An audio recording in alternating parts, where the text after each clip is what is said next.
Hello everyone. दोस्तों, जब 12वें house के जो है स्वामी चौथे घर में होते हैं तो जातक को जो है वो घर से संबंधित, परिवार से संबंधित, माता से संबंधित, भूमि है, वाहन है, घर है, इन सब से संबंधित चीजों की जो है वो कमी महसूस हो सकती है। यानी यहाँ पर क्योंकि 12th हाउस जो है वो लॉस का और हानि का हाउस है, और 4th हाउस जो है वो आपकी सुख सुविधाओं का हाउस है। तो ऐसे में हो सकता है कुछ परिस्थितियां ऐसी हों जिनकी वजह से आपके सुखों में जो है वो कमी हो सकती है। जातक को अपने जीवन में कई तरीके की हानि जो है वो हो सकती है, उसको कई तरीके के चैलेंजेस का सामना जो है वो करना पड़ सकता है। साथ ही जातक जो है यहाँ पर मितव्ययी होता है, यानी खर्चे जो है वो बहुत सोच समझ कर कर रहा होता है। साथ ही उसे कई बार रोगों का सामना भी करना पड़ता है। व्यक्ति अपने जीवन में श्रेष्ठ कर्म करता है। कई व्यक्ति के जीवन में एक बार ऐसी स्थिति भी आ सकती है जहां पर लोग जो है उसे मृत समझ सकते हैं और वो जो है वो जीवित होता है, यानी उसके बारे में झूठी खबर जो है वो फैल सकती है। व्यक्ति के अंदर बहुत अच्छे गुण जो है वो मौजूद होते हैं, लेकिन उसके बाद भी उसको जीवन में कई प्रकार के दुखों का सामना जो है वो करना पड़ सकता है। फोर्थ हाउस जो है वो माता से संबंधित है, और 12वां हाउस जो है वो दू स्थान कहा जाता है, यानी यहाँ पर जो है व्यक्ति को कई तरीके के दुख जो है वो फेस करने पड़ सकते हैं, कई चैलेंजेस जो है वो फेस करने पड़ सकते हैं। तो ऐसे में अगर 12th हाउस के स्वामी जो है वो 4th हाउस में जाते हैं तो ऐसे में व्यक्ति को माता के सुख की हानि हो सकती है। यानी हो सकता है किसी कारण से आपके माता के साथ वैचारिक मतभेद हो, इस वजह से आप उनसे अलग हो, या फिर जो है वो आप किसी रीजन से माता आपके जीवन में ना हो, या वो कहीं और हो जिसकी वजह से आपके बीच में जो है वो एक गैप आ जाए। तो कहीं ना कहीं माता के रिश्ते का या जो माता का जो प्रेम होता है उससे आप वंचित रह सकते हैं। माता को स्वास्थ्य संबंधी परेशानियों का सामना भी करना पड़ सकता है, यानी कई बार माता जो है वो बुरी तरीके से स्वास्थ्य से जो है वो पीड़ित रह सकती हैं। फोर्थ हाउस जो है मन और मानसिक शांति से भी जुड़ा हुआ होता है।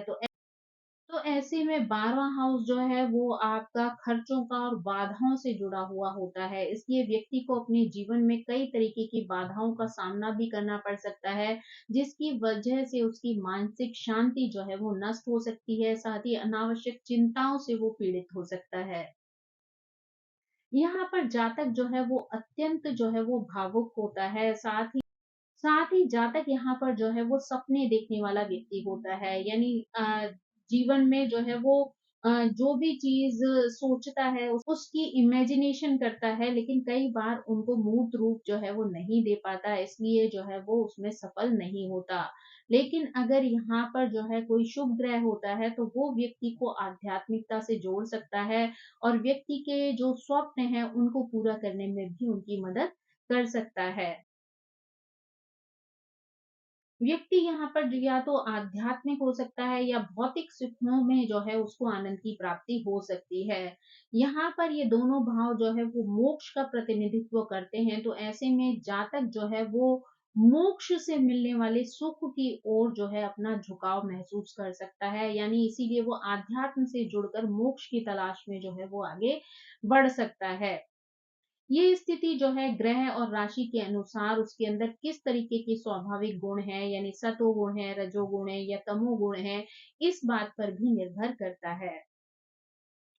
12वां भाव जो है वो विदेश या विदेशी यात्राओं से भी संबंधित होता है, और चौथा भाव जो है वो अपनी मातृभूमि का होता है। साथ ही 12वां भाव जो है वो चौथे भाव से नवम स्थान पर होता है। तो इसलिए 12वें भाव का स्वामी जो है जब चौथे स्थान पर जाता है तो ये संकेत भी मिलते हैं कि जातक लंबी दूरी की यात्राएं कर सकता है, अपनी मातृभूमि से दूर जाकर निवास कर सकता है, विदेश में रहने के लिए भी ऐसा व्यक्ति जा सकता है, साथ ही विदेश से इनकम भी जो है वो प्राप्त कर सकता है। यानी यहाँ पर मातृभूमि छोड़कर जाने का योग जो है व्यक्ति के लिए बन जाता है, तो इसलिए कई बार व्यक्ति जो है विदेश में जाकर ही बस जाता है। व्यक्ति को जीवन भर जो है वो यात्राएं करनी पड़ती हैं, यानी यात्राओं के माध्यम से ही जो है वो धन कमा सकता है, यानी उसके कार्य क्षेत्र भी ऐसा हो सकता है जिसकी वजह से उसे देश विदेश की यात्राएं करनी पड़ती हों। जातक को जो है यहाँ पर अपने घर जातक को यहाँ पर अपने घर में सुख की प्राप्ति नहीं होती है, यानी व्यक्ति जो है यहाँ पर जब भी अपने घर के आस-पास होता है, घर में होता है तो कष्ट का अनुभव करता है, लेकिन जब भी वो घर छोड़कर कहीं दूसरी जगह जाता है, तो वहाँ पर वो ज़्यादा प्रोग्रेस कर सकता है। फोर्थ हाउस जो है वो भूमि और संपत्ति को भी दर्शाता है, तो इसलिए 12वें भाव के स्वामी जब चतुर्थ हाउस में जो है वो बैठते हैं, तो भूमि और संपत्ति से संबंधित समस्याएं भी आ सकती हैं। जातक को अपनी पैतृक संपत्ति की हानि भी हो सकती है, यानी उसको हाथ से जो है वो पैतृक संपत्ति भी जा सकती है। साथ ही किराए की संपत्ति से संबंधित समस्याओं को भी जो है यहाँ पर देखा जा सकता है। फोर्थ हाउस जो है वो वाहन से भी संबंधित होता है। जब 12वें भाव के स्वामी फोर्थ हाउस में होते हैं, तो यहाँ पर वाहन पर भी जो है व्यक्ति का बहुत ज़्यादा खर्चा होता है। जातक को वाहन से भी जो है कई तरीके की समस्याओं का सामना करना पड़ सकता है, यानी वाहन की वजह से जो है उसे कई तरीके के लॉस हो सकते हैं। वाहन का नुकसान हो सकता है, एक्सीडेंट आदि का डर भी जो है यहाँ पर उसको हो सकता है। यहाँ पर फोर्थ हाउस जो है वो घरेलू सुख का भी है, तो यहाँ पर सुख में भी जो है कमी हो सकती है, यानी हो सकता है कि आप जो है वो ऐसी जॉब में, ऐसे कार्य में हो जिसकी वजह से आपको बहुत ज़्यादा भागा-दौड़ी करनी पड़ती हो, घर से बाहर दूर जाना पड़ता हो, तो ऐसे में जो है घर का सुख मिलना भी मुश्किल हो जाता है, घर का अच्छा खान-पान भी जो है वो आपको मिलना कठिन हो जाता है। यानी हो सकता है आप पैसा तो बहुत कमा लें, लेकिन वो सुख, चैन, आराम जो आपको चाहिए वो आपको वास्तव में ना मिल पाता हो।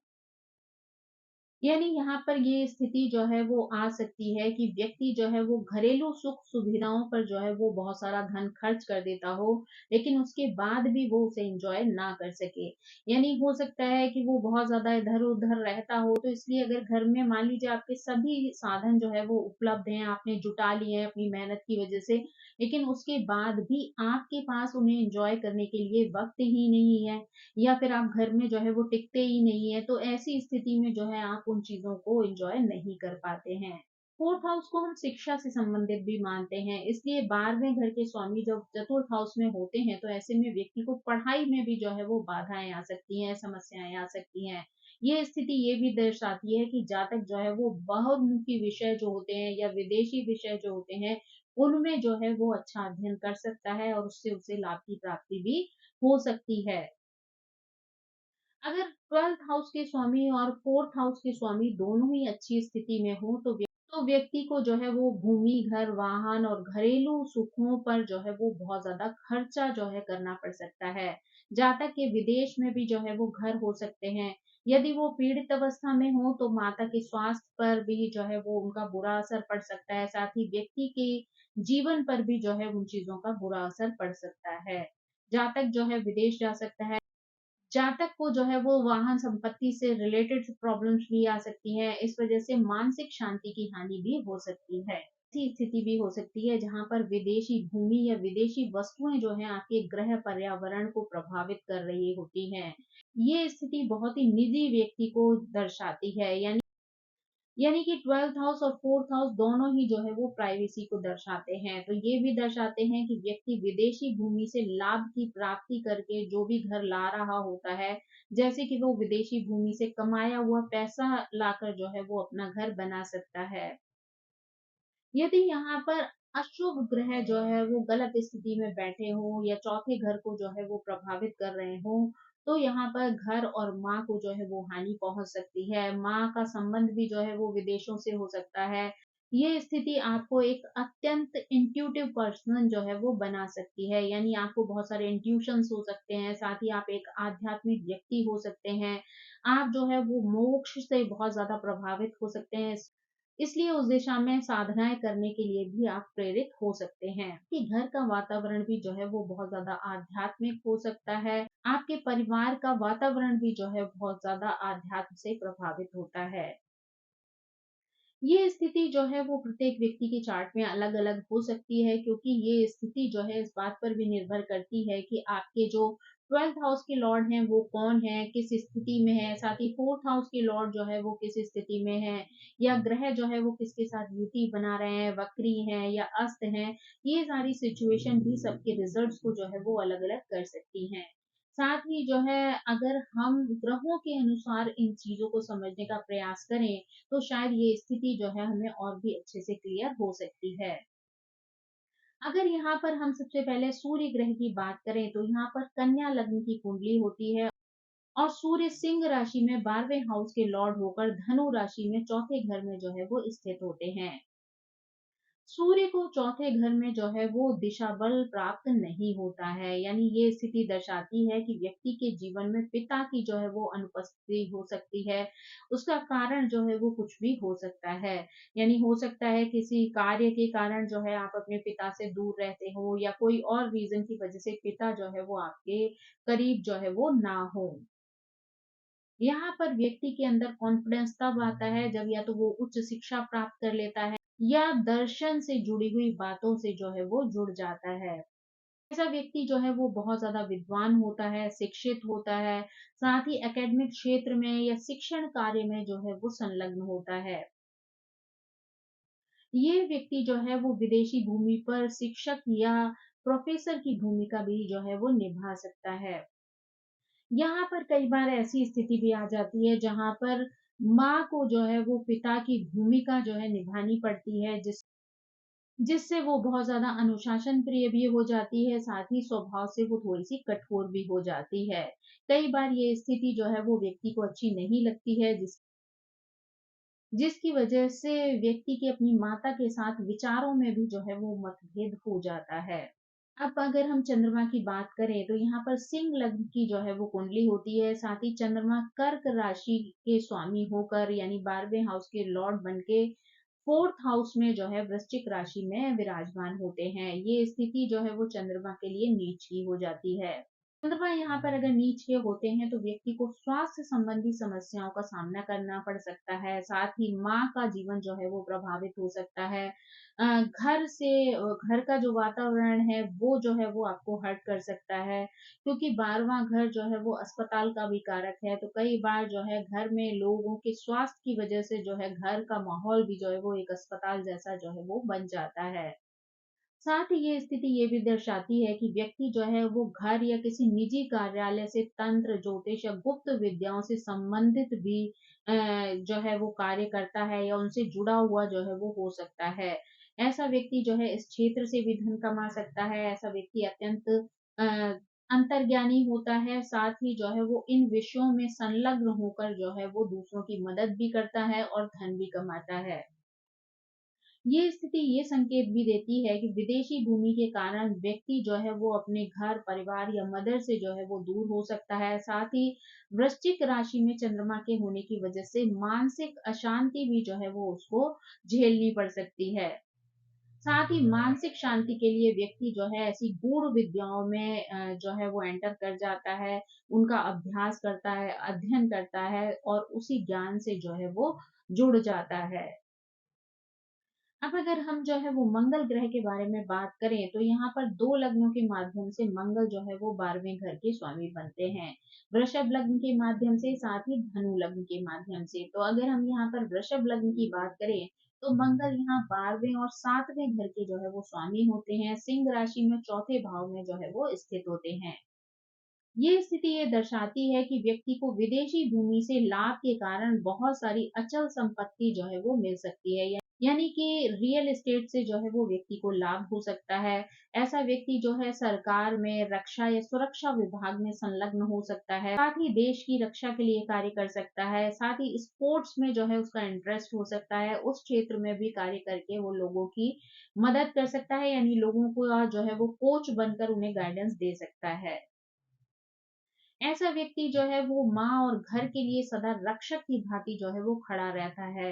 क्योंकि मंगल जो है वो एक नेचुरल पाप ग्रह है, इसलिए घर में वाद विवाद की या वर्चस्व की लड़ाई जो है वो देखने को मिल सकती है। क्योंकि चंद्रमा यहाँ अच्छी स्थिति में है, अतः जो भी लड़ाई झगड़ा या जो भी जो वातावरण होता है वाद विवाद वाला, वो किसी न किसी अच्छे उद्देश्य के लिए होता है, यानी कि उनके बीच में जो भी वाद विवाद या जो भी लड़ाई झगड़ा होता है उसके पीछे जो कारण होता है वो हमेशा अच्छा होता है, पॉजिटिव होता है और घर की भलाई के लिए होता है। अब अगर यहाँ पर धनु लग्न की बात करें तो मंगल जो है वो 5वें और 12वें भाव के स्वामी होते हैं, साथ ही मीन राशि में चौथे भाव में जो है वो स्थित होते हैं। ये स्थिति ये भी दर्शाती है कि व्यक्ति माँ के घर के लिए जो है वो रक्षक की तरह कार्य करता है। साथ ही ऐसा व्यक्ति तकनीकी के क्षेत्र में भी जुड़ा हुआ होता है। विदेशी भूमि में किसी टेक्नोलॉजी से जुड़कर जो है वो कार्य कर सकता है। वहाँ से धन की प्राप्ति करके अपने देश में आकर वो घर खरीदता है। यहाँ पर भी माँ के साथ बहस या टकराव की स्थिति जो है वो देखी जा सकती है, लेकिन कुल मिला के उसके पीछे का उद्देश्य जो है वो अच्छा हो सकता है। उम्र के साथ-साथ व्यक्ति का जो स्वभाव है वो बहुत ज़्यादा शांत हो जाता है। दोनों ही स्थितियों में व्यक्ति जो है वो अचल संपत्ति से अच्छा लाभ कमा सकता है। अगर बुध ग्रह के बारे में बात की जाए तो यहाँ 2 लग्नों के माध्यम से बुध जो है वो 12वें हाउस के लॉर्ड बनते हैं। एक कर्क लग्न के माध्यम से, दूसरा जो है वो तुला लग्न के माध्यम से। तो अगर हम सबसे पहले कर्क लग्न की बात करें तो यहाँ पर बुध जो है वो 12वें और तीसरे घर के जो है वो स्वामी बनते हैं। साथ ही तुला राशि में 4th हाउस में जो है विराजमान रहते हैं। ये स्थिति ये दर्शाती है कि व्यक्ति घर पर और माँ के साथ बहुत ज्यादा संवेदनशील होता है। आध्यात्मिक विषयों पर बातचीत करना जो है वो व्यक्ति को पसंद होता है।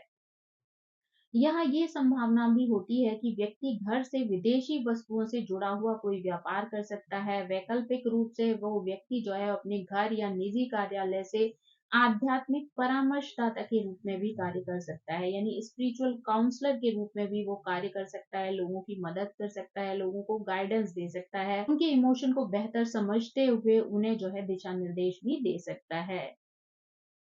ऐसा व्यक्ति जो है वो संतुलित संवाद करना पसंद करता है, साथ ही माता के साथ भी उसका संबंध मित्रवत होता है।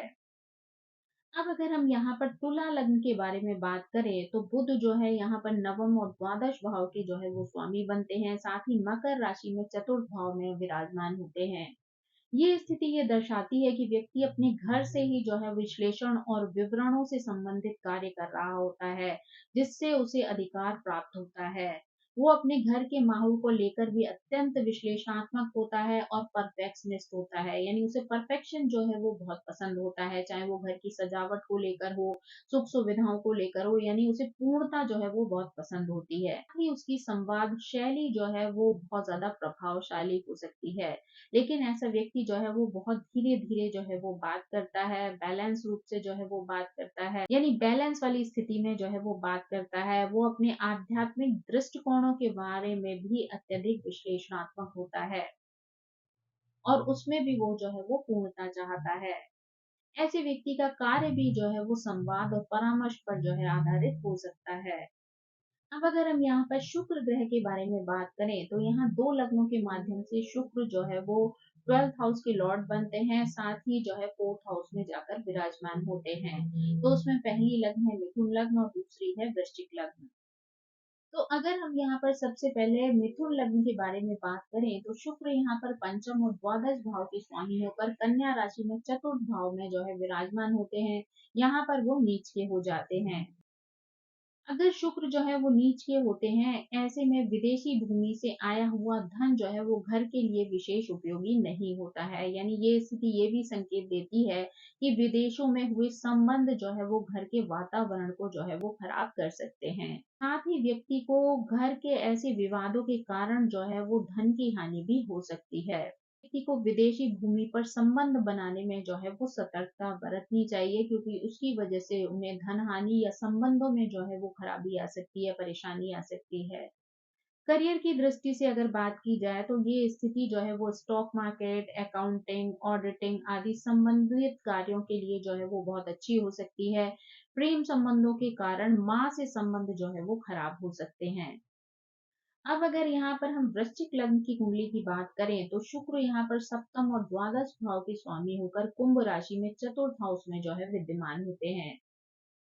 ये स्थिति ये दर्शाती है कि व्यक्ति विदेश की भूमि में किसी मल्टीनेशनल कंपनी में या किसी वित्तीय क्षेत्र से जो है वो जुड़ा हुआ कार्य कर रहा होता है। यहाँ से वो बहुत अच्छा धन कमा सकता है। ये स्थिति जो है उसके लिए पहले से बेहतर हो सकती है, क्योंकि यहाँ पर शुक्र जो है अपनी मित्र राशि में है। ये स्थिति दर्शाती है कि व्यक्ति का घर जो है वो बहुत सुंदर हो सकता है, माँ के साथ संबंध बहुत अच्छे हो सकते हैं, साथ ही विदेशी भूमि से आया हुआ धन भी जो है वो व्यक्ति के लिए उपयोगी हो सकता है। ये स्थिति ये भी संकेत देती है कि व्यक्ति आध्यात्मिकता के माध्यम से मानवीय कार्यों और सामाजिक कल्याण में सेवा में जो है वो लगा रहता है। यानी उसको लोगों की सेवा करना, उन्हें मार्गदर्शन देना, उनकी जो है किसी भी तरीके की मदद करना जो है वो व्यक्ति को पसंद आता है। अब अगर यहाँ पर जो है हम गुरु ग्रह के बारे में बात करें, तो यहाँ पर 2 लग्नों के माध्यम से गुरु ग्रह जो है वो 12th हाउस के लॉर्ड बनते हैं। एक मकर लग्न के माध्यम से, दूसरा मेष लग्न के माध्यम से। अगर यहाँ पर जो है हम मकर लग्न की बात करें, तो गुरु यहाँ पर द्वादश और तृतीय भाव के स्वामी होकर मेष राशि में चतुर्थ भाव में जो है स्थित होते हैं। ये स्थिति व्यक्ति के लिए यहाँ पर एक बहुत श्रेष्ठ स्थिति बन सकती है, क्योंकि व्यक्ति जो है वो एक शिक्षक के रूप में कार्य कर सकता है, एक परामर्शदाता के रूप में जो है वो कार्य कर सकता है, जिससे उसके उच्च ज्ञान या जो दार्शनिक समझ है, उसको जो है वो प्रोग्रेस मिलती है। यानी इससे वो अपने ज्ञान का विस्तार भी करता है और साथ ही वो लोगों को भी इस ज्ञान से जो है वो परिचित करवाता है, साथ ही उनके माध्यम से व्यक्ति को जो है वो आगे बढ़ने में भी मदद करता है। यानी व्यक्ति अपने ज्ञान की वजह से लोगों का जो है वो आत्मिक विकास करने में भी उनकी मदद करता है। ये स्थिति ये भी दर्शाती है कि व्यक्ति के पास बड़े-बड़े घर और संपत्तियां भी जो है यहाँ पर हो सकती हैं। बृहस् क्योंकि गुरु जो है वो चीजों का विस्तार करने वाले हैं, तो इसलिए यहाँ पर व्यक्ति के जो है वो आर्थिक स्थितियों में बढ़ोतरी हो सकती है। साथ ही गुरु यहाँ पर मेष राशि में है, इसका अर्थ ये है कि व्यक्ति जो है बहुत ही गहरी आस्थाओं को लेकर जो है वो आगे बढ़ रहा होता है। व्यक्ति अपनी बातों पर बहुत ज्यादा अड़ियल होता है, यानी दूसरे के धर्म और दूसरे के आध्यात्मिक जो विचार होते हैं, उनको लेकर वो बहुत ज़्यादा खुला हुआ नहीं होता है। यानी दूसरों की बातों को सुनने समझने के लिए वो अपने आस-पास एक बाउंड्री बना लेता है, यानी दूसरे की बातों को मानने के लिए वो बिल्कुल तैयार नहीं होता, लेकिन अपनी बातें जो है वो दूसरों को बताना चाहता है, उसके बारे में उन्हें ज्ञान जो है वो देना चाहता है, उनका मार्गदर्शन करना चाहता है। लेकिन फिर भी कुल मिलाकर ये एक श्रेष्ठ शिक्षक जो है वो बन सकता है और लोगों का उचित मार्गदर्शन भी कर सकता है, और लोग उसकी वाणी से, उसकी सोच से भी जो है वो प्रभावित हो जाते हैं। अब अगर यहाँ पर हम मेष लग्न की बात करें, तो यहाँ पर मेष लग्न में जो है गुरु नवम और द्वादश भाव के स्वामी होकर कर्क राशि में चतुर्थ भाव में जो है वो उच्च के हो जाते हैं। ये स्थिति गुरु के लिए जो है वो सर्वश्रेष्ठ होती है। यहाँ पर वो एक महान परामर्शदाता बन सकता है, शिक्षक बन सकता है, आध्यात्मिक व्यक्ति जो है वो हो सकता है। ऐसा व्यक्ति जो है वो दूसरों को आगे बढ़ने में भी मदद करता है, उनको भी सही मार्गदर्शन देता है। ये व्यक्ति जो है वो घर से या निजी कार्यालय से जो है वो आध्यात्मिक शिक्षक के रूप में, परामर्शदाता के रूप में या फिर ज्योतिषाचार्य के रूप में भी कार्य कर सकता है। उसका ज्ञान जो है वो विश्वव्यापी होता है, वो सभी धर्मों या मान्यताओं को जो है वो स्वीकार करता है, साथ ही हर धर्म के लोगों को जो मदद करने के लिए भी तैयार हो जाता है। ऐसे व्यक्ति को माँ से और घर से जो है वो बहुत अधिक लाभ की प्राप्ति होती है, साथ ही संपत्ति भी जो है ऐसे व्यक्ति के पास बहुत सारी होती है, या वो धीरे-धीरे करके जो है वो ग्रोथ कर लेता है, यानी संपत्ति को जो है वो बढ़ाता जाता है अपने पैसे से, अपनी मेहनत से। अब अगर हम जो है शनि ग्रह के बारे में बात करें, तो यहाँ पर शनि ग्रह जो है वो मीन लग्न और कुंभ लग्न के माध्यम से जो है वो 12th हाउस के लॉर्ड बनते हैं, साथ ही चतुर्थ भाव में जो है वो स्थित होते हैं। ये स्थिति दर्शाती है कि व्यक्ति की माँ जो है वो बहुत अनुशासित हो सकती हैं, साथ ही एक कठोर महिला हो सकती हैं। घर का वातावरण भी जो है वो बहुत ज्यादा अनुशासन वाला हो सकता है, यानी हर व्यक्ति को जो है अनुशासन फॉलो करना जो है वो कंपलसरी होता है। ऐसे में व्यक्ति का संबंध जो है वो अपनी माता के साथ बहुत तनावपूर्ण हो जाता है, साथ ही कई बार माता से दूरियां भी जो है वो बन जाती हैं, यानी विचारों का मतभेद जो है वो देखने को मिलता है। क्योंकि यहाँ पर ये स्थिति हो जाती है कि व्यक्ति अपनी माता को अपने अनुसार बनाने की कोशिश करता है, और माता जो है वो अपने अनुशासन की वजह से व्यक्ति को अपने अनुसार ढालना चाहती हैं। तो ये जो स्थिति है, जो मतभेद वाली सिचुएशन है, यहाँ पर जो है वो दोनों के बीच में जो है वो कई बार दरार पड़ जाती है। कई बच्चों के साथ ये स्थिति भी आ जाती है कि व्यक्ति को जो है वो बचपन से ही अपनी मदर से जो है वो दूर रहना पड़ जाता है, यानी कोई ना कोई ऐसा कारण बन जाता है जिसकी वजह से व्यक्ति को अपनी माँ से जो है वो दूर रहना पड़ता है। यहाँ ये स्थिति ये भी दर्शाती है कि व्यक्ति की आय या जो कमाई होती है वो कड़ी मेहनत के बाद जो है उसे मिलती है। यानी यहाँ पर व्यक्ति को पूर्ण समर्पण की ज़रूरत पड़ती है, साथ ही निरंतर जो है उसे प्रयास करते रहने पड़ते हैं। बहुत कठिन परिश्रम के बाद जो है वो उसकी लाइफ में धन को लेकर जो है वो स्टेबिलिटी आती है, यानी आर्थिक स्थिति जो है वो सुदृढ़ बनना शुरू होती है। ये व्यक्ति जो है वो सरकारी क्षेत्र में काम कर सकता है, कानून के क्षेत्र में कार्य कर सकता है, साथ ही रियल एस्टेट से उसे अच्छे लाभ की प्राप्ति हो सकती है। लेकिन इस चीज के लिए व्यक्ति को लगातार लंबे समय तक जो है वो कठिन प्रयास करने पड़ते हैं। उनकी कमाई जो है संभवतः विदेशी भूमि में जो है वो हो सकती है, अथवा वो किसी उच्च पद पर किसी मल्टीनेशनल कंपनी में जो है वो काम कर सकते हैं, वहां से उनकी कमाई जो है वो आ सकती है। साथ ही ऐसा व्यक्ति कई बार ऐसी नौकरी करता है जहां पर कि उसको सेम कार्य जो है वो बार बार करना होता है, यानी रिपीटेशन में जो है कोई काम करना पड़ता है। यहाँ पर माँ की, धन की और घर की जो स्थिति है वो 30 साल के बाद जो है वो सुधरना शुरू होती है, यानी जब शनि जो है वो मैच्योरिटी वाली स्थिति में आते हैं, उसके बाद व्यक्ति को शनि से जो है लाभ की प्राप्ति होती है।